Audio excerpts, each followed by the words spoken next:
Hola, buenas noches. Esto es Todo se sabe. Yo soy Milagros Leiva y bueno, hoy día vamos a discutir varias cosas. Primero, la noticia del día es que Jorge Barata ha sido excluido del proceso por colusión al Poder Judicial en manos, por supuesto, del juez Richard Concepción Carguancho. Ha dicho que lo excluye para, digamos, abrir el camino a la colaboración eficaz. Nadie apeló, no apeló el fiscal. Por supuesto que no podía hacerlo porque el fiscal Hamilton Castro estaba pidiendo eso. Fue el pedido de la fiscalía. No apeló el abogado de Barata y el que sí apeló fue el procurador.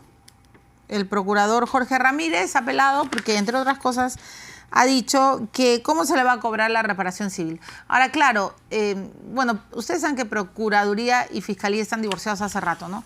Pero la pregunta del año para el procurador Jorge Ramírez es una sola. O sea, él considera que los daños, la reparación es mayor o menor que los daños causados por Odebrecht y sus socios, cómplices políticos, empresarios, en fin, todos los que hayan intervenido en estos funcionarios, es menor. O sea, ¿quién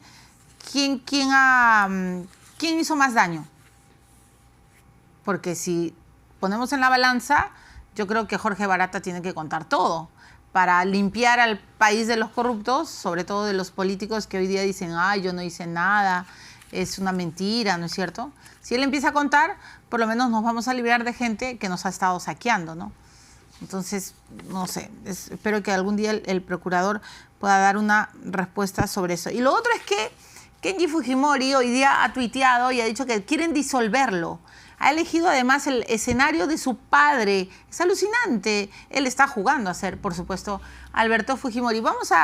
Presten mucha atención en el lenguaje, en cómo mueve las manos. Yo creo que ha estudiado, es un calco de su papá, Alberto Fujimori. Vamos a escuchar lo que dijo hoy día. La decisión que hoy deben tomar mis compañeros de bancada sobre mí tiene dos posibilidades: la expulsión o la suspensión. En otras palabras, mi bancada me quiere disolver. Hay temas más importantes, trascendentales para la nación. Hay que mirar lejos hacia el futuro. El enemigo principal de la nación es la delincuencia, el narcotráfico, el feminicidio, la intolerancia y sobre todo la corrupción. El país, en su inmensa mayoría, le pide a Fuerza Popular que haga una oposición constructiva. Hoy más que nunca hay que tender puentes y derribar muros. La decisión que hoy vayan a tomar mis compañeros de bancada resulta insignificante en esa perspectiva. El presidente de la República tiene un deber, el fiscal de la nación el suyo. Yo tengo mi deber y lo cumpliré cualquiera sea el resultado que se tome el día de hoy. Oigan, escúchenme, él está jugando a ser Alberto Fujimori y además, bueno, lo que me han dicho mis fuentes naranjas es que no lo van a disolver, no, lo van a suspender, o sea, no lo van a votar. Imagínense si lo votaran. Bueno, ¿a dónde se iría Kenji? No creo que ya no pueden irse, ¿no? A otra bancada, ¿o sí? Sí pueden irse, se iría pues a Peruanos por el Cambio, ¿o a dónde? Hoy día le voy a preguntar a Juan Chebut. Al APRA no creo que se vaya.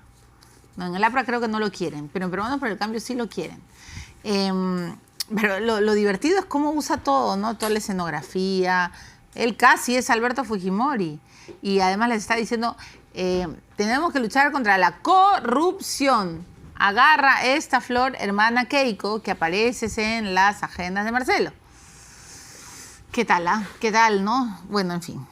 Tengo dos invitados hoy día para discutir sobre lo que está sucediendo en la Fiscalía, en fin, en todos lados. Juan Cheput, congresista de Peruanos por el Cambio, y Javier Velázquez Quesquén, congresista del APRA. Y luego voy a venir con un abogado que después de muchas lunas acepta venir a este programa, con Eduardo Roy Gates, que imagino que ha puesto el grito en el cielo por lo que acaba de dictaminar el juez Richard Concepción Carguancho. Porque claro, si Barata habla y vuelve a hablar, va a comprometer más a Moreno. Y Moreno es cliente de Eduardo Roy Gates. ¿Qué va a decir? No lo sé. Y después, en el tercer bloque, va a venir el padre Hugo de Chensi, que para mí es un santo, es un salesiano, que ha hecho en Chacas un proyecto tan hermoso con los gente más pobre, con los niños más pobres y que ahora son jóvenes talladores extraordinarios y quiere, bueno, él ya no vive en Chacas por problemas de salud, tiene 92 años, ahora vive en Lima, pero tiene una iniciativa para el puericultorio. Así que lo vamos a escuchar al padre Hugo de Chensi. Dicho sea de paso, el Papa Francisco ha pedido una audiencia, ha pedido hablar con el padre Hugo de Chensi. Y ya les voy a contar al final del programa de qué se trata todo esto. Buenas noches, congresista Velázquez Jejen. ¿Cómo está usted? Milagro. Bueno, gracias. Bienvenido. Buenas noches, congresista Hola, Chaput. Milagro, qué gusto. Bueno, de igual manera, el tema en primer lugar es barata, ¿no? Parece que ahora sí, bueno, el fiscal Hamilton Castro ha dicho que esto es el camino, la ruta hacia la colaboración eficaz y que él empezaría a cantar en enero, ¿no? Todo se empezaría, ahorita ya estamos fin de año. En fin, ¿le preocupa, señor Velázquez Jejen? No, para nada. Yo lo saludo por la siguiente razón. De repente un poco tarde. Tiene hasta 3 efectos positivos esta decisión que ha tomado el juez Carguancho. Primero, de que lo he visto sostener técnicamente y jurídicamente en tu programa a César Nakazaki, que es uno de los mejores penalistas que tiene el país, y todos los que están siendo investigados y los que van a ser investigados cuando Barata declare, tenían de su lado una posibilidad de que si no se podía tener un testimonio, o sea, un face to face en el proceso, se podían caer los procesos. Entonces, ahora con esta colaboración eficaz, Barata con testimonio ya propio personal va a poder reforzar y corroborar todas estas investigaciones que se vienen haciendo a todos los funcionarios que han caído. Y también sobre las empresas consorciadas que, dígase de paso, están de espectadores como si estuvieran viendo el Mundial desde el estadio. Ese es el primer tema. El segundo, lo que tú dices. Segundo, yo creo que el país necesita saber cuál ha sido la extensión, la profundidad Así es. de esta actuación. Y del daño que nos han hecho a veces muchos de económico, nosotros no lo hemos dicho al comienzo porque los políticos están interesados que no declare, pero privilegiar una reparación civil que hasta ahora, a pesar del decreto de urgencia 03 y del impedimento de que él pueda someterse a la colaboración eficaz ha sido casi nula, yo creo que lo que ha pasado ahora no solamente garantiza reforzar las investigaciones actuales, que se pueda conocer el fondo y la profundidad y la extensión de esta organización delictiva, y tercero, que tenga seguridad que con esta delación, con estos testimonios que va a dar, yo creo que los montos de la reparación civil, que tanto le han preocupado a los procuradores, que tanto le han preocupado, van a ser superiores a los que ellos han proyectado. Por eso creo que me parece muy bien, y vamos a acabar con las especulaciones, vamos a acabar con las suspicacias, y los fiscales y el señor Barata, que no va a poder mentir porque se somete a la colaboración eficaz, va a decir la verdad completa, ¿no? O sea, en conclusión, ¿a usted no le preocupa que Barata vaya a contar que hablaba con Alan García en tantos viajes? No, pero ¿por qué no me va a preocupar? No, le pregunto. De ninguna manera. Hablar de una persona es como si tú me preguntaras, yo he saludado al señor Brian, le he saludado, pero eso no me vincula.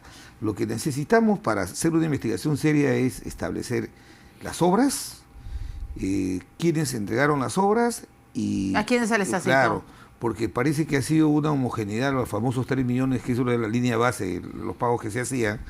Entonces muchos ahora dicen, yo he visto pasar por mi espalda ha pasado todo, y por favor, entonces están cayendo inclusive aquellos que se creían la reserva moral del país en la política. Pues hay que actuar con serenidad y tranquilidad.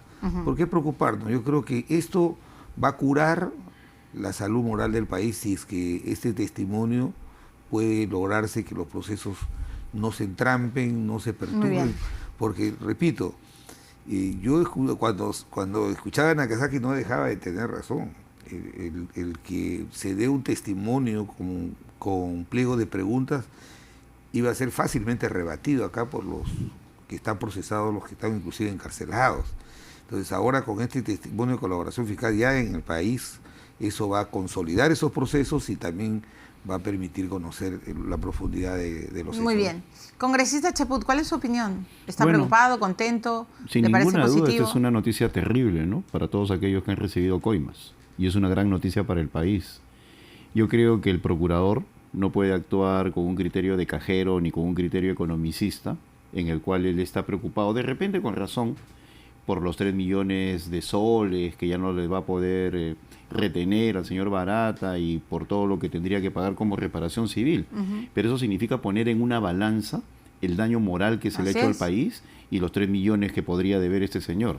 Por lo tanto, lo imprescindible es ver lo intangible.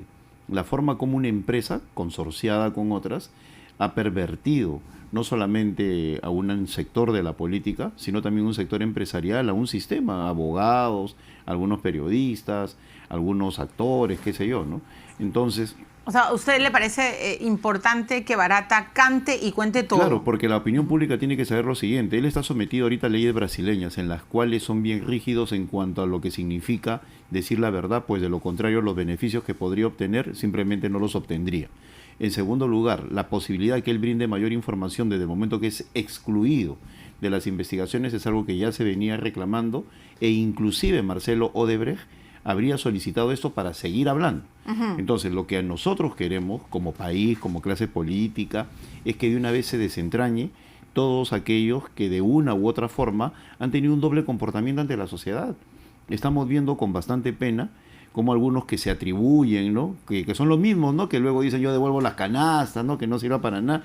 Esos son los más peligrosos, porque son los más falsos, los más hipócritas, los que tienen que pregonar honestidad para poder tratar de demostrar un comportamiento coherente. Bueno, Toledo, entonces, el partido al que usted perteneció, ya vemos que hasta... ¿En qué situación está? Yo pienso, y hasta Camargo Correa lo aceitó.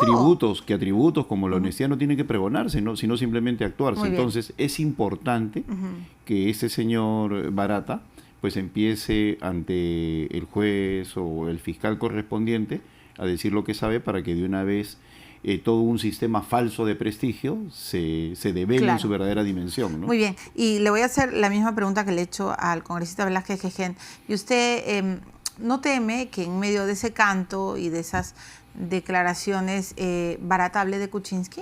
No, no lo temo, por una sencilla razón, que primero, desde mi punto de vista, se tiene que desentrañar lo más importante acá es la verdad. Estamos pasando una situación bien complicada, y no la estamos dimensionando en todo su extensión. Yo inclusive he llegado a pensar, no he tenido oportunidad de conversarlo con Javier porque él es un destacado constituyente, está estudiando mucho la Constitución, si estamos viviendo un momento constituyente. O sea, si estamos pasando todo este tipo de problemas... Allá creo que es... Le están llamando al congresista Cheput en vivo. No, quien lo esté llamando... No es mío, es acá de... ¿Tiene 2 teléfonos? Sí. Está bien. ¿Usted también tiene 2? No ha sido mi teléfono, porque está en mute.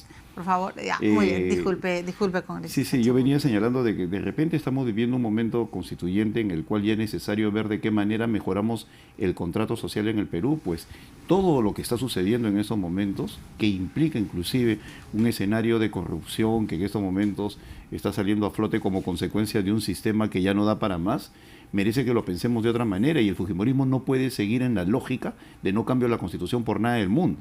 Entonces ya es necesario pensar si las condiciones están dadas para un momento constituyente a través no de una asamblea, sino del propio Congreso de la República, que en todo caso sería mi posición. Aunque es un tema que merece explayarse mucho más, yo creo de que ya estamos pasando un momento realmente muy perverso en lo que se refiere a la confianza que hay en los actores políticos.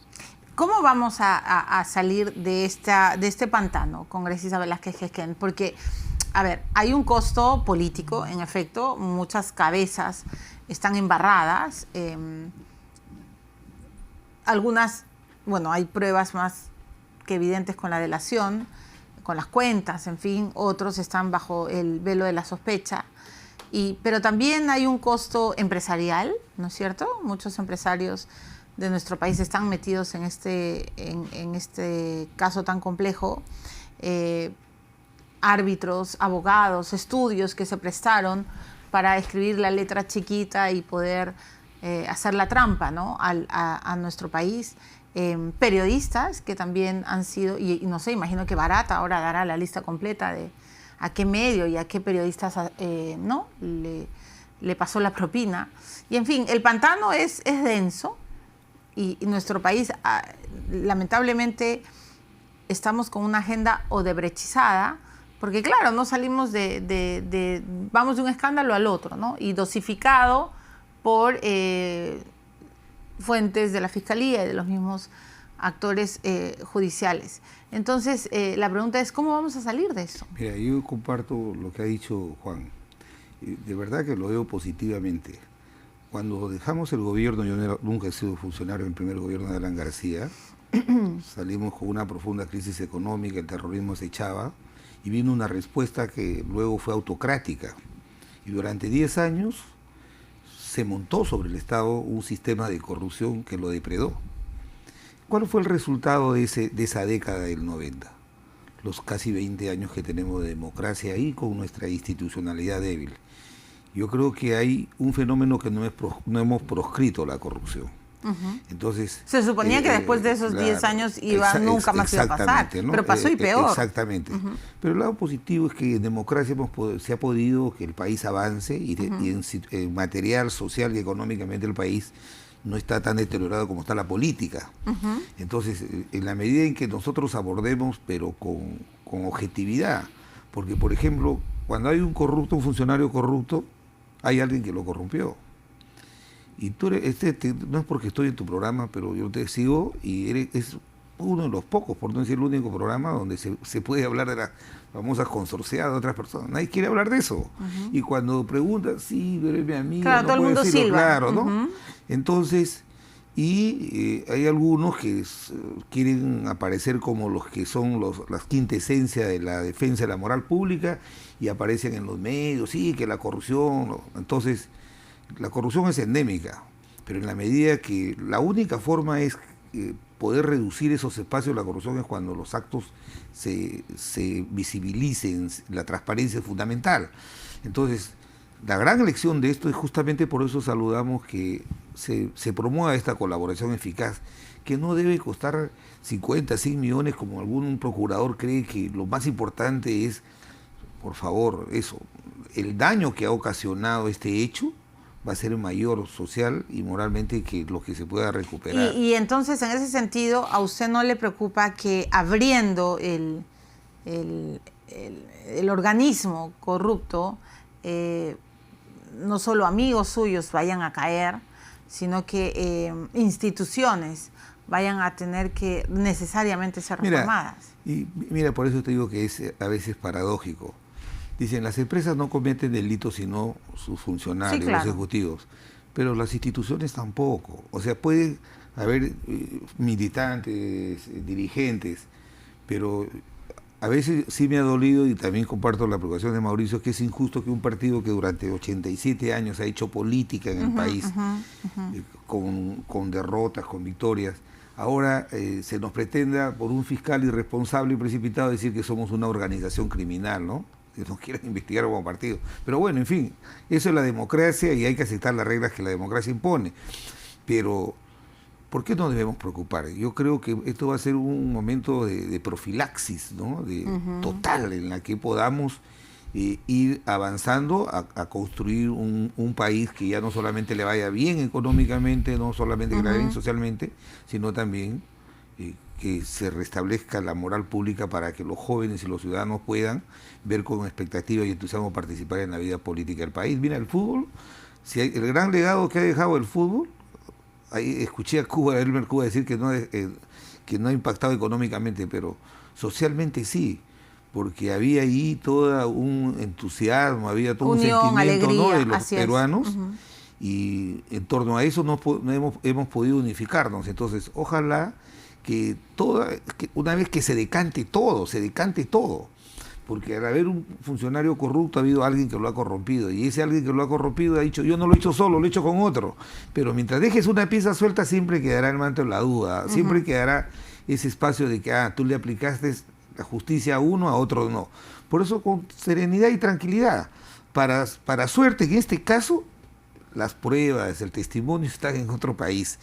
Y era absurdo esta tesis de procesar a Barata por colusión cuando él está en su país, está sometido a una delación premiada en su país y no hay tratado de poderlo extraditar. Entonces, se podía haber dejado en punto muerto una investigación que necesitamos. Que le convenía a muchos, ¿no? A muchos. Entonces ahora Ok. se va a decantar y cualquier especulación con tranquilidad y serenidad. Muy bien. Pero, sin embargo, congresista Chaput, y para que usted profundice más su pensamiento,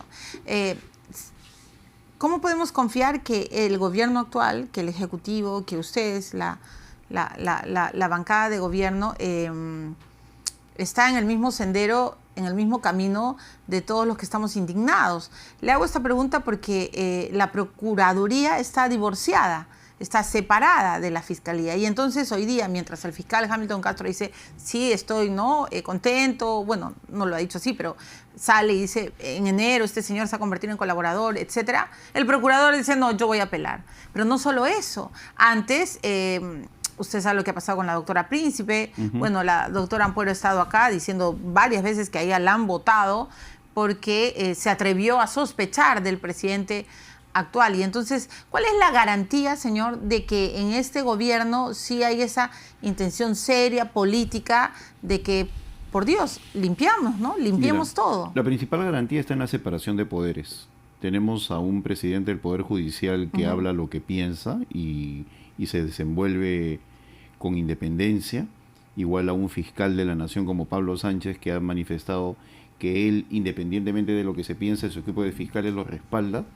Tenemos una oposición mayoritaria en el Congreso que permite que la Comisión Lavajato e inclusive la propia forma como se desarrolla la fiscalización genere una suerte de conflicto permanente, pero conflicto en el sentido democrático del término, de que no es una mesa de partes el Congreso. A diferencia de lo que ha sucedido desde que retornamos a la democracia en el año 2001, en este momento se puede decir de que existe una suerte de madurez democrática desde el momento que hay una oposición mayoritaria, fuerte y por lo tanto el Congreso es absolutamente independiente del Poder Ejecutivo. Eso garantiza de que eso se desarrolle. Pero por otro lado, la palabra de barata nos puede llevar a algo que hasta ahora se pretende ignorar o no se quiere colocar en su exacta dimensión. El papel que están jugando las estructuras del Estado para permitir la corrupción. Así es. Siempre se habla de los políticos, pero no hablamos de los funcionarios de mandos medios. Acá hay un sistema en el cual están involucrados ministerios, en el cual están involucrados, y no hablo de personas, el sistema como tal.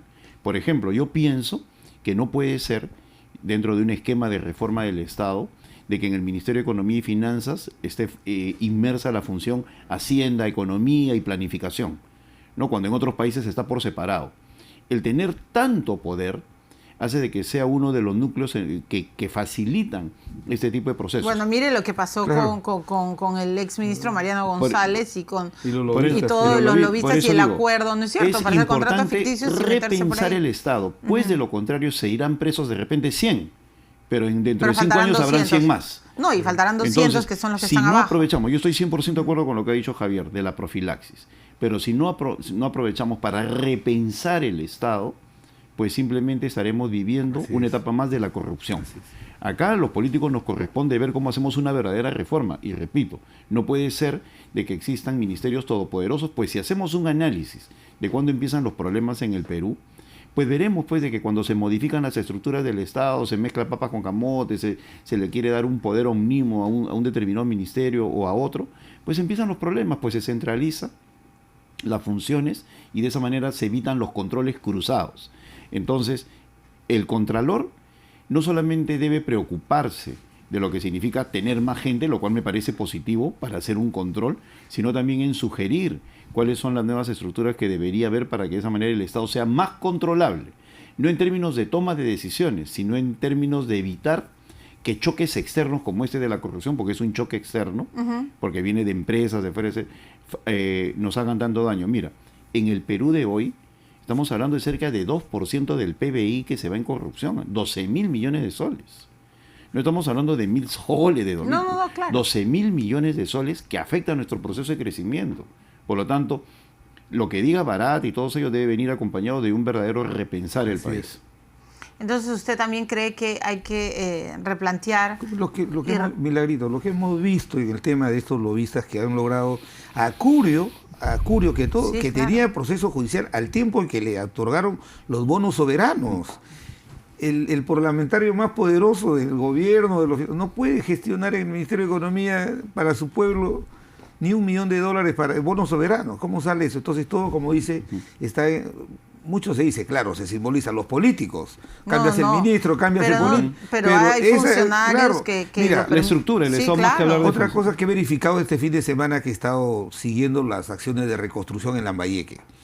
El actual contralor, así silenciosamente, sin hacer muchas cosas, le ha parado 4 procesos en Piura, ha parado con irregularidades, pero de verdad lamentables. En Lambayeque también ha parado 2 procesos. Entonces, los funcionarios de término medio buscan la oportunidad y básicamente las emergencias. Porque claro, con emergencias se roba porque más. Los procesos y todas esas cosas. Entonces, hay que ir a acompañar, prepararnos para que una vez que se decante todo este proceso, podamos hacer una reconstrucción institucional, las instituciones, la transparencia. ¿Cómo puede ser posible, por ejemplo, que hasta ahora el Ministerio de Educación no nos quiere alcanzar, por ejemplo, las famosas asesorías, ¿no? Entonces, cuando Mauricio Müller ha presentado su proyecto de ley sobre la publicidad estatal, lo han querido linchar porque dicen que afectaba a la libertad de expresión. ¿Qué tiene que ver la publicidad estatal con la libertad de expresión? Entonces, yo creo que hay que ir y acompañar un cambio institucional. Es más, la Constitución del 93 fue concebida para un proceso histórico-social diferente al de ahora, un país que salía de la pobreza, que tenía un gerente general que no vivía en el país, que era el Fondo Monetario, que nos venía a decir qué deberíamos hacer. Entonces, este país ha cambiado y tiene que cambiar su institucionalidad. Entonces, eso tenemos que hacerlo, acompañarlo con este proceso de depuración. Pero es necesario, señor Chaput, cambiar la Constitución. Primer punto, ¿lo va a permitir el Fujimorismo? Yo creo que tiene que, cuando hablo de la estructura del Estado, hablo no solamente de la Constitución, sino ya el actual contrato social no da para más, desde mi punto de vista, no es una posición de mi bancada, porque vemos de que permanentemente surgen estos eventos de corrupción y de mal manejo del Estado y de interrelación entre los poderes que es necesario reforzar. En todo caso es un tema para el debate.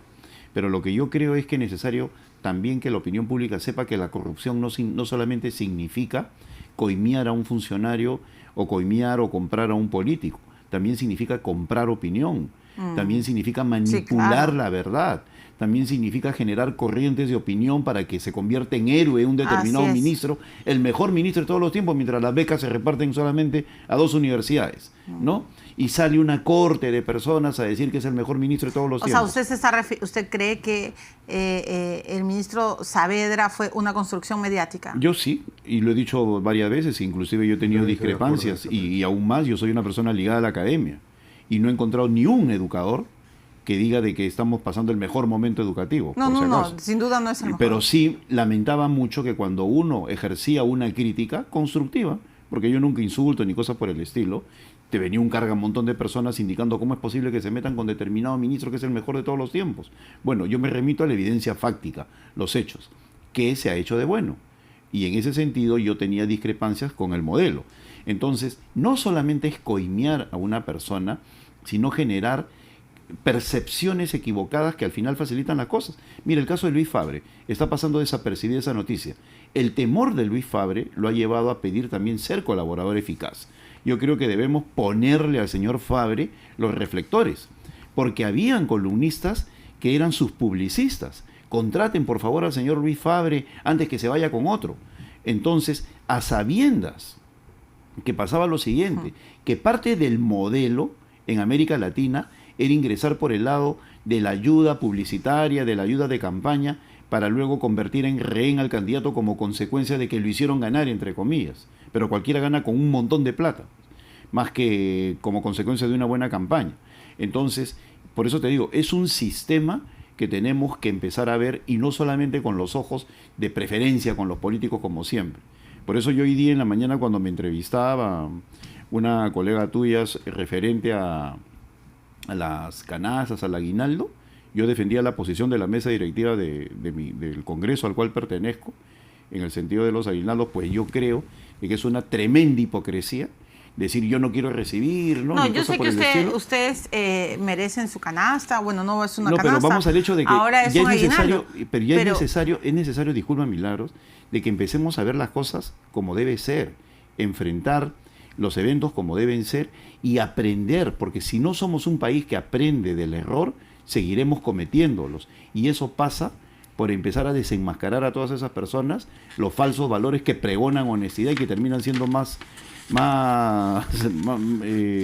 corruptos que otros. No, Entonces, y en eso es lo que tenemos que ver en de el acuerdo, fondo. y en ese punto también pues incluyen algunos periodistas, bueno, no sé si los podríamos llamar periodistas, que alquilaron sus conciencias con asesorías y con dinero, que yo creo que Barata lo va a decir, pero estoy de acuerdo porque hay como un aparato, hay ministros que tenían un equipo enorme de asesores de comunicación que uno decía, Dios mío, ¿qué es Plataformas esto? mediáticas. Totalmente, y que además, bueno, usted sabe más de lo que yo estoy hablando. Que pero Mauricio ha presentado como periodista, él no tenía ningún propósito de restringir la libertad de expresión, más bien garantiza. ¿Por qué? Porque hoy día en el mundo moderno, en las democracias modernas, ¿por qué los medios de comunicación tienen que estar en manos privadas? Justamente para garantizar eso, para garantizar su distancia frente al Estado, frente al poder. Entonces, cuando tú comienzas sin ningún control a colocar vía famosa publicidad, o sea, recursos del Estado en un medio, vas en el camino contrario, vas camino a estatizar ese medio de comunicación. Hacerlo depender tanto del funcionamiento del Estado, por supuesto, pro gobierno. que termina poniendo en peligro la línea editorial. Entonces, se abre una discusión y al toque a Mauricio lo quieren hacer aparecer. No, como lo que pasa es que en en el caso, bueno, que ese no es el tema, pero ojalá algún día podamos tener un debate serio sobre este. O sea, yo sí creo que se debe regular, pero tampoco se debe prohibir. Mira, México, es un extremo. Mira, te digo, en México, la regulación de la contratación de la publicidad estatal tiene rango constitucional, está en la Constitución y establece la forma, el modo, tiene que ser institucional, no puede referirse al funcionario, a la persona. Hemos visto esa triste propaganda de la SUNEDU, por ejemplo, la SUNEDU que ha paralizado el proceso de reforma universitaria, alabando que la titular es una brava, que ya viene la brava, que hay que tenerle miedo. Ese tipo de publicidad está proscrita, por ejemplo, constitucionalmente en México. No, y la pregunta es cuánto ha costado eso, ¿no? Claro, Okay. pero hay una cosa, Milagro, mira, yo creo que tenemos terminar. que buscar, simplemente para acabar, ¿no? Tenemos que buscar fórmulas locales. Yo estoy en cierta medida de acuerdo con el proyecto de Mauricio, pero creo en una gradualidad. Mira, en el caso de México, por ejemplo, y esto no es una discrepancia con Javier, sino estoy poniendo evidencia, existen las medidas que él plantea, existe renovación por tercios, se eliminó el voto preferencial, existe un Senado, sin embargo es uno de los países más corruptos del mundo. ¿Me entiendes? Entonces, no porque exista ya va a ser bueno acá, tenemos que buscar, por eso te decía, revisar nuestro contrato social para de esa manera muy bien. encontrar nuestra propia fórmula. Ahora yo tengo que despedirlo con mucha pena, pero se acabó el tiempo. Porque la Constitución actual es de fuente la Constitución española, o sea, son experiencias. Pero tampoco podemos cambiar de Constitución todo el tiempo. No es cambiar, hacer alguna modificación. Eso sí me parece. Algunas modificaciones, sí, ¿no? Claro. Los fujimoristas, por ejemplo, no van a... Bueno, ¿y usted cree, mientras abre su galleta, que aparecerá alguna cifra con Barata al lado del nombre de García? Mira, mientras yo no lo vea... No lo cree. No Muy bien. ¿Y usted cree que aparezca alguna cifra al lado del nombre Kuczynski ahora que hablará Barata? No creo que haya nada. No cree. Nada. Muy bien. ¿Qué dice su...? ¿No puede partir la galleta? Ahí está. Sí, por supuesto que sí. ¿Qué dice? Que ten fe en tus facultades. Muy bien. Tómate un momento para hacer algo solo para ti. De repente está muy abocado al trabajo. Usted... Por eso. Está soltero, por eso. Soltero codiciado. Mi primer cochín, Javier. ¿El soltero codiciado del Congreso? No es. ¿Y está soltero y hace lo que quiere o no? ¿Cómo? ¿Está soltero y hace lo que quiere? Sí, más o menos. Bueno, celebro su honestidad. No quiero preguntar más detalles porque soy soltero y hago lo que quiero, está bien. Usted sí está casado, señor Olajuelen, felizmente casado. Me voy a la pausa, muchas gracias. ¿Está qué? Capaz. Escucha.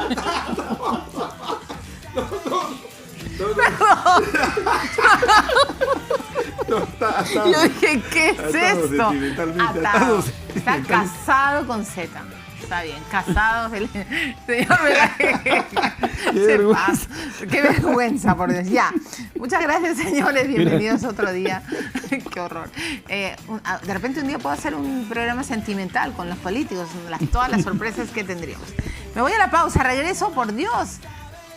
Se hizo la luz. Viene Eduardo Roy Gates y luego viene el padre Hugo de Chensia, a quien le agradezco su presencia hoy en el programa.